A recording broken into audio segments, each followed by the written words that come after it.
안녕하세요. 대전 강남한의원 이강한 원장입니다. 오늘도 혀 사진을 보면서 이야기 나눠보겠습니다. 저는 올해로 한의원을 개원한 지 30년이 되는데요. 우연히 혀가 아프신 분들을 치료하게 되고 그게 차츰차츰 소문이 나면서 지금은 혀가 아픈 환자분들을 매일매일 만나고 있습니다. 그러면서 수많은 사연을 듣게 되었는데요. 10년 전만 해도 저같이 혀가 아픈 사람을 또 본 적이 있으세요? 라고 묻는 분들이 계실 만큼 혀통증이 잘 알려지지 않았던 시절도 있었습니다. 그런데 요즘에는 구강자결감 증후군이라는 병명이 워낙 많이 알려져서 대학병원 진료까지 다 받아보시고 오시는 분들이 많으시고 리보트릴 같은 약을 드셔보신 분들도 많아졌습니다. 그래도 혀통증이 생기는 패턴은 예전이나 지금이나 비슷한데요. 처음에는 가벼운 입마름으로 시작되는 경우가 많습니다. 이유 없이 입이 타고 말라서 물을 자주 먹어보기도 하고 사탕도 먹어보고 껌을 씹어봐도 입마름이 없어지지 않고 계속되고요. 특히 자다가도 입이 말라서 깨게 되고 목구멍까지 쩍 달라붙으면서 마르게 되기도 합니다. 그러면서 잠을 못 자거나 피곤하면 증상이 심해지는데요.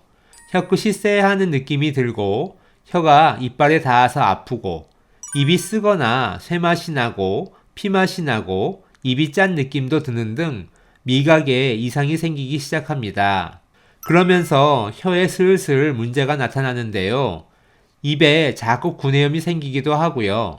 혀가 빨개지거나 혓바늘이 돋기도 하고 백태가 두껍게 끼거나 아니면 반대로 백태가 벗겨지기도 하고요. 혓바닥이 쩍쩍 갈라지기도 하는 등 혀의 문제가 눈으로 보이기 시작합니다. 그러면서 혀가 차츰 아프게 되는데요.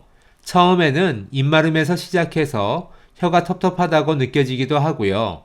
혀가 간지럽기도 하고 혀의 감각이 무뎌지기도 하는데요. 점점 혀가 화끈거리고 혀에서 열이 나고 혀가 따갑고 아프게 됩니다. 이런 상태가 그러다 말다 하는데요. 보통 혀가 이상해진 지 2달이 안 되었다면 푹 쉬시고 잘 주무시면 저절로 낫는 경우도 있습니다. 그런데 혀의 이상이 지속적으로 2달 이상 진행되면 저절로 좋아지기가 힘든데요. 이렇게 되면 진료를 받아보시는 것이 좋습니다. 혀에 이상이 생기는 분들은 당뇨나 고혈압, 불면증, 갑상선 질환이 있는 분들이 많고요. 항암 치료같이 힘든 투병을 하신 경우도 많습니다. 또 여성분들이라면 갱년기 증후군 이후에 혀가 아픈 병이 많이 생기고요. 남성분들도 남성 갱년기 이후에 많이 생깁니다. 이렇게 나이가 많아지면 혀가 아픈 병도 많이 생기는 경향이 있는데요. 젊은 분들이더라도 스트레스가 심하거나 불면증, 불안증, 공황장애가 있는 분들은 혀가 아픈 병까지 생길 수 있습니다. 어쨌든 혀가 아픈 병이 생기면 우선 푹 쉬시고 잠을 푹 주무시는 것이 필요하고요. 땀을 너무 많이 빼지 않는 선에서 가벼운 산책 같은 운동도 좋습니다. 또 매일매일 거울을 보고 내 혀를 관찰하는 것도 필요한데요. 혀에 빨간 점이 생기거나 혓바닥이 갈라지지는 않는지, 혀의 백태가 심해지지는 않는지 관찰하다 보면 혀가 좋아지는지 나빠지는지를 알아내실 수 있습니다. 이렇게 혀를 보고 진찰하는 것을 설진이라고 하는데요. 처음에는 비슷비슷해 보여도 차츰 보는 눈이 생기면 내 몸의 변화를 알아보실 수 있습니다.